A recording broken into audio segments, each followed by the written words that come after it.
you obviously regard a focus on the individual as the appropriate medication against this kind of statist, intellectual, Luciferian utopianism, and I think that's appropriate.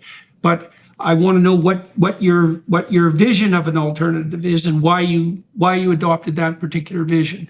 Well, I don't know that I have a vision per se. I'm not a central planner. Right. But what anarchism means to me, and I do 100% regard myself as an anarchism, is it is an approach to life. It is an approach to treating people peacefully. It is a recognition that political authority is inherently illegitimate, although sometimes it is powerful.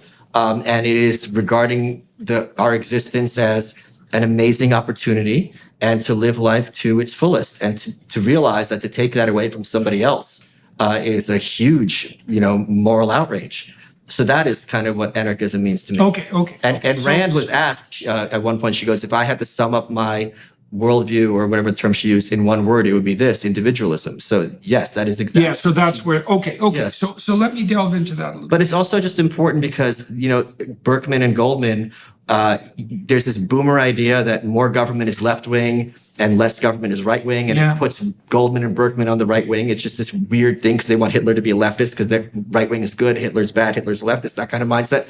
Point being, it's very important for me to give credit the fact that the first critics of the Soviet Union with firsthand experience were hardcore, unmitigated lefties. Emma Goldman and Berkman were both bloodthirsty, happy to slit throats, but they're saying we're doing this in the sake of revolution to kind of bring about a society that works for everyone, not against the workers themselves that we are championing. This is not what we're for. So they weren't, kind of this pansy type of lefties. They were, but Emma Goldman gave a talk in Union Square, and she told the audience, she goes, go to the capitalists and ask for work. And if they don't give you work, ask for bread. And if they don't give you bread, take bread. Mm-hmm. So she's like, you do not have a moral obligation to starve. So they had this contemptuous, why are people starving when there's millionaires out there, was their mindset. Mm-hmm. So the fact that these people, at great cost to themselves and to their status in this kind of workers' movement, were so vocal about denouncing what they had seen firsthand, and were called puppets of the capitalists. So why do you think that's important? I mean, you spend a lot of time on Berkman and Goldman. Have I got the first name yes, right? Alexander Berkman, Emma Goldman. Yeah, right. Okay. You spend a lot of time on them, and you do show that they were, as representatives of the autonomous worker, let's say, they were appalled by what they saw in the Soviet Union. And you seem to be making the case that that's important because of their stress on individualism, or because you also wanted not to fall prey to the delusion that it was only the right that was standing against. Exactly. I hate this idea that right good, left bad, or vice versa. There were the fight against totalitarianism was a series of dots that are often completely counterintuitive.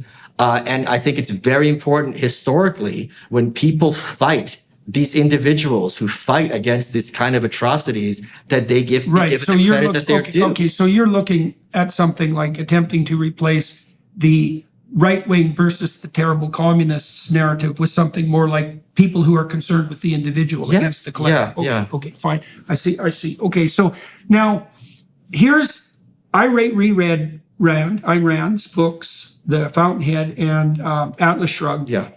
I think this is the third time I read both of them, and I read them within the last couple of months. Oh, wow. Yeah. So I was, now and then I'm looking for a romantic read, maybe, that's somewhat intellectually challenging, and then I'll pick up one of her books. And she's a curious figure to me because Ayn Rand had every reason to despise the Soviet Union and was a very good counter voice to their machinations. But, I got introduced to her books. It was quite interesting. So I worked for the socialists when I was like 14 till I was 16 before I figured out that I didn't know enough to presume that the way I wanted to arrange the world in a utopian fashion was credible. And I figured that out by the time I was about 17. I thought, what do you know? You don't have a job. I had little jobs, you don't have a business, you don't have a family, you don't have any education. It's like, what the hell do you know? Really? Right. So, anyways, the person who gave me Ayn Rand's books was this woman, Sandy Notley. She was the mother of one of Alberta's recent premiers, a socialist premier, and she was the wife of the only elected socialist official in Alberta when I grew up. And I asked her what she gave me Solzhenitsyn and Huxley and Orwell. Like, she was an educated woman, and she gave me Ayn Rand's books, which I read when I was like 13. And I found them compelling. Yeah. They've got that, they're romantic adventures fundamentally, with an intellectual bent. And I like the anti-collective ethos that was embedded in them. And then I've read them, like I said, a couple of times since then. So here's the problem I have, and you can help me sort this out.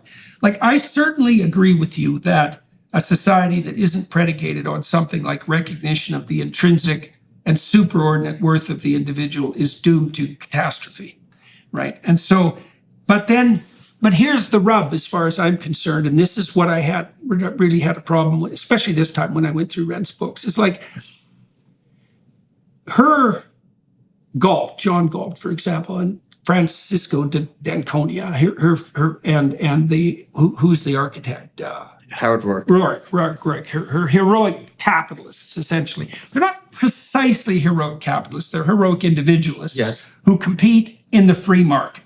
Okay, and that's fine. And you can see the libertarian side of that. And I'm also a free market advocate, and partly because I think that distributed decision-making is a much better computational model than centralized planning. Right. Obviously. It's not obvious. Right. Well, yeah, it should be. Sure. But it should be. It's not obvious to utopian Luciferian intellects, but it's obvious even if you just think about it from a computational perspective. Well, I'll just say the smartest person is ignorant of 99.999% of knowledge. Yes, exactly. Well, that's exactly it. Is that precisely why you want it distributed. Okay, so that's partly what I want to go into. So now the Randian heroes identify themselves as fervent individualists, and you stop me as soon as I get any of this wrong or in some way you don't disagree with. They're pursuing their own selfish ethos. Yes. Right? Okay, so that's the rub to me, because I'm going to think about this psychologically and neurophysiologically. So just to make it complicated. Okay, so the first question would be, well, what exactly do you mean by the individual and the self? Okay, so when a child develops, let's say, when a child first emerges into the world, they're essentially a system of somewhat disconnected primary instinctual subpersonalities, right? And so they, with the nascent possibility of a uniting ego, identity, personality, something like a continuity of memory across time. But that has to emerge. Now, it seems to emerge as a consequence of neurophysiological development and experiential maturation. And so, the child comes equipped into the world, say, with a sucking reflex, because its mouth and tongue are very wired up. So that's where the child is most conscious. That's why kids, when they can, put everything in their mouth, because they can feel it and investigate it far before they have control over their eyes or their arms, because their arms sort of float around. And so what happens is they're born as a set of somewhat independent systems. And then the independent systems, partly under the influence of social demand, integrate themselves. Right. Okay. Now, so, and then, like, by the time a child is 2, that child is still mostly disintegrated emotional systems. And so if you watch a 2-year-old, and I use 2 for a specific reason, what you see is that they cycle through basic motivational states. So a child is often like a child whose demand-oriented motivational states are satiated will play, right? And play and explore. But then they get tired and they'll cry, or they'll get hungry and they'll cry, or they'll get angry and they'll have a tantrum, or they'll burst into tears. Well, I said they'll cry, or they'll get anxious, right? And so they're cycling through these primary motivational states. Now, we understand that to some degree neurophysiologically, because the older the brain system, the more likely it is to be operative in infancy, right? So like the rage system, or the system that mediates anxiety, or the system that mediates pain, those come into being pretty early, but it's hard for them to get integrated. Okay, now here's the problem. And I don't know how to distinguish individualism from hedonism, and I don't know how to distinguish hedonism from possession by one of these lower order motivational states. So when Rand says we should be able to pursue our own selfish needs, she's kind of taking a classic. She doesn't say selfish needs, she says self-interest. Okay, so fine. Okay, so that, no, well, no, I would say she moves between those two because She never says needs, I'm positive. Okay, she may never say needs. She attacks that word all the time. Okay, right, fair enough. Okay, so I'll back off on the needs side. That was ill-chosen, and she makes absolutely bloody sure. Well, wait a second. She says your needs are not a blank check on my. I know, yeah.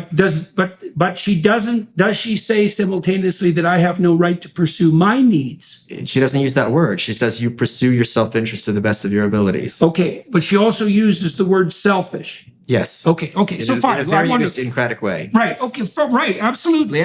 I would just want to make sure that we're proceeding on grounds that we both regard as appropriate.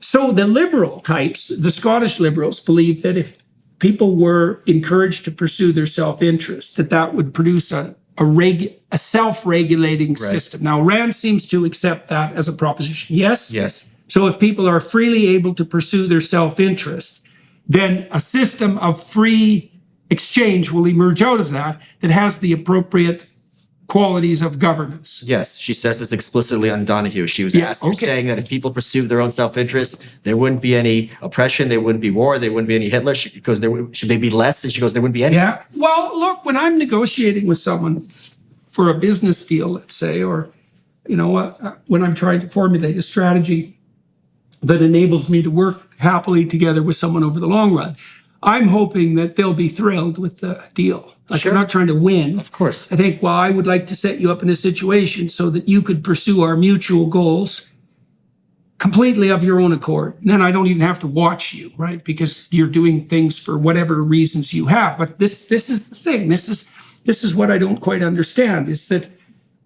that self-interest. Okay, so it seems to me that for that self-interest to work, then it has to be a self-interest that's commensurate with the structure that would emerge if everyone was pursuing their self-interest simultaneously. You see what I mean? Not everyone. Well, okay. So let's say you and I make an arrangement, and it's a long-term arrangement, and at one point you decide that it's in your self-interest to violate that agreement because you can garner an intense short-term gain as a consequence. But there's a long-term cost. Okay, that's fine. Okay, because I've ruined this relationship, and also there's a long-term cost in terms of myself. What's the cost? The cost is I'm no longer a person of integrity. I'm not a man of my word. So Rand says, there's two Rand quotes where she goes, she says that man is a being of self-made soul. And she also says in The Fountainhead, which is about Howard Roark, the architect, that a building has integrity just like a man and just as seldom. So right. So you're seeing her self-interest as something that's nested inside a larger scale conceptualization of integrity. Yes. And then, okay. In fact, the whole point of The Fountainhead is she's contrasting these two types of selfishness. The first is Peter Keating, who's this basic striver, social climber, who has no internal self at all, no values other than what he sees around him. In fact, the working title of The Fountainhead was Secondhand Lives. Yeah, because Rand was working in Hollywood, and she asked the woman who she was working with, and there's just kind of this like pin drop moment where she's like, I'm looking in the face of the devil, where the woman goes, I'll tell you what I want.